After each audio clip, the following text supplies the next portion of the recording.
Well, what do we have here? The Little Mermaid tanks in China and South Korea amid racist backlash from some viewers. Disney movie, the target of alleged review bombing. It's kind of funny that every time a movie does bad, it's because of those naughty review bombers. It can't possibly be that the movie itself wasn't very good. No, that never happens. But let's take a look. What is this about? The Disney live-action remake has made only $3.6 million in mainland China since opening there on May 26, according to Box Office Mojo. And that is a terrible, pathetic amount for the world's second largest audience. And a lot of these Hollywood movies are depending on China. But I guess what can you do? China's just racist. They're never going to watch a movie with a black... Oh, wait, what's this? Compared to nearly 20 million for the opening of Spider-Man Across the Spider-Verse in the first 5 days of that film's opening, according to Chinese box office trackers. Oh no, China will actually go and watch a movie if it's a good movie? Interesting. Fascinating data from China. Let's see how South Korea is reacting. In South Korea, The Little Mermaid has grossed $4.4 million since May 24th. The movie attracted some 472,000 viewers in the first week in theaters there, less than the 643,000 fans who showed up for the new Fast and Furious film, Fast X. Interesting. Now, correct me if I'm wrong, but I think that the cast of Fast and Furious is actually quite racially diverse. Well, that's strange because it would have to be a racist backlash, right? It's just the mean old racist people that don't like The Little Mermaid and Halle Berry as the casting. But strange, very, very strange that apparently more people show up for movies that are better. The chilly reception came as viewers in both countries questioned the choice of Bali as the star of the movie, a decision that has been celebrated elsewhere. Let's see. In the United States, young black girls have hailed Disney's decision, saying that they feel represented on the big screen because of her titular role. Interesting. Everyone loves this casting decision. Let's take a look, shall we? Ariel's white, not brown. Why would they put a movie like that? And Ariel's hair is long, not braided.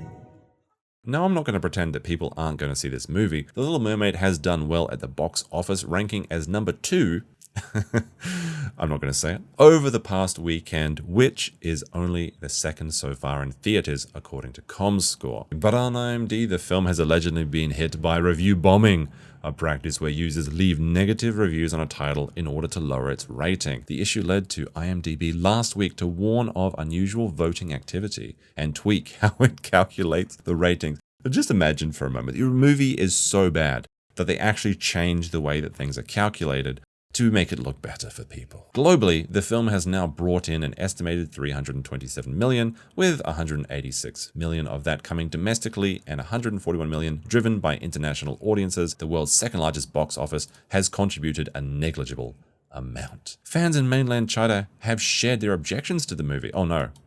Got a trigger warning here that their objections are certainly going to be very racist, so you better buckle up. Mainly expressing disappointment with Bailey's casting. Oh no. That sounds like racism to me. Let's have a look. On Douban, a Chinese popular movie review site, users scored the film just 5.1 out of 10. Now, here's the funny thing, is that 5.1 or a 5 out of 10 is an average rating. That means it's not good, it's not bad, it's just average. I could watch a 5 out of 10 movie, that's fine. But we live in a very strange world where anything less than a 7 is the worst thing that you've ever seen. On Maoyan, a Chinese movie review and box office tracking platform, one user said they were puzzled as The Little Mermaid, in my mind, is white. Several others made discriminatory comments about Bailey's skin color. Ariel's white, not brown.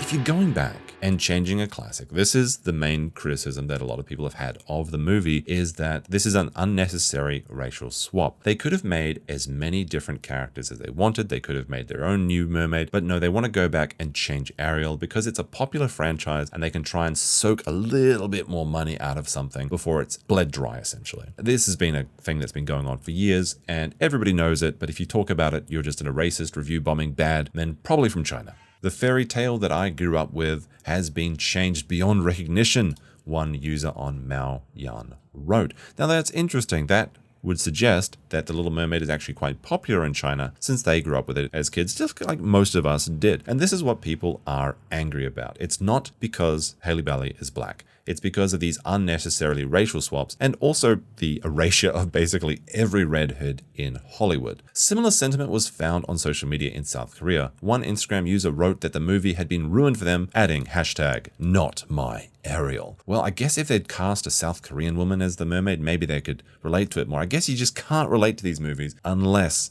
you are depicted in the movie. Now, this is Ariel's original sister. So you see, not very inclusive. Nobody could possibly relate with this or have fun watching this movie. Let's look at the superior 2023 edition of Ariel Sisters. Look at that beautiful smorgasbord of diversity in your mermaids. Surely the Koreans just did not notice that there's an Asian mermaid right here.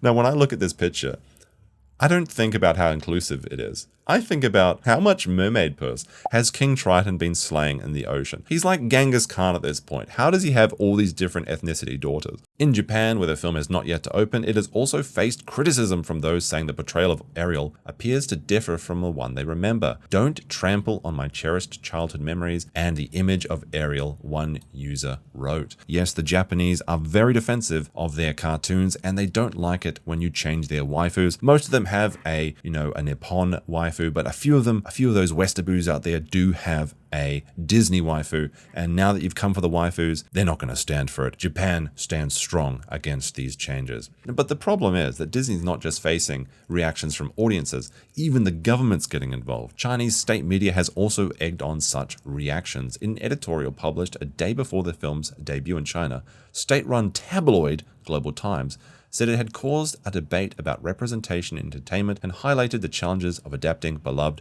traditional tales. The publication also suggested Disney's decision to cast Bailey was part of a wider effort to include minorities in studio productions to be seen as politically correct. Now, the real problem with this statement is that it's 100% correct. Even the Chinese media is right about this. The controversy surrounding Disney's forced inclusion of minorities in classic films is not about racism, but it's a lazy and irresponsible storytelling strategy. I don't know about irresponsible, but it is 100% lazy. It's just part of their big cash grab to suck everything you used to love dry. Disney, however, declined to comment. Now, to be fair, apparently it's doing very well in other countries. Strong showing elsewhere. The Little Mermaid has performed better in other Asian markets such as the Philippines and Indonesia, ranking in 4.4 million and 4.1 million respectively, according to Comstor data. Now, I have no idea how good this is statistically based on the size of those countries. Indonesia is quite a large country, actually.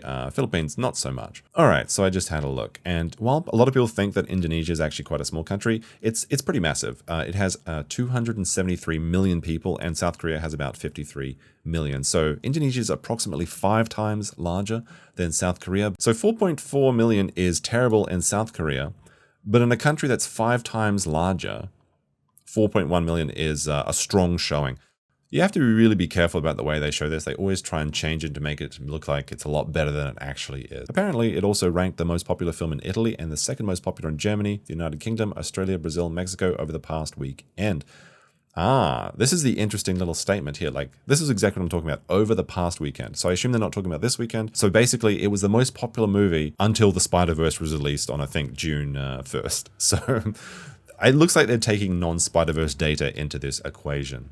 Now, I'm not going to pretend that these movies aren't making money. Of course they are. Disney movies always do because people just go and see what's at the theater. Now, as I came to the end of the article, I did notice that there was this screen grab from a scene that looks, it looks beautiful, doesn't it? You got fireflies in there, the night deer. This is the moment they sing Kiss the Girl, which of course is one of the most popular songs in the movie, and is probably as well known as A Part of My World. But if you didn't go see the movie, which I assume most people probably didn't, they've actually changed it. It's now the Affirmative Consent to the Girl song. We now have these new lyrics. You can actually come down and see them. The new lyrics are, use your words, boy, and ask her if the time is right and the time is tonight. Go on and kiss the girl. So we've got to make sure that Eric is very active in his affirmative consent. He has to look Ariel in the eye and ask her if he can I kiss you, madam, please? And then she has to look him in the eye and say yes, which is going to be a problem because her voice has been stolen by the evil sea witch. Kind of funny how that works. I guess you could nod or something. Is that enough?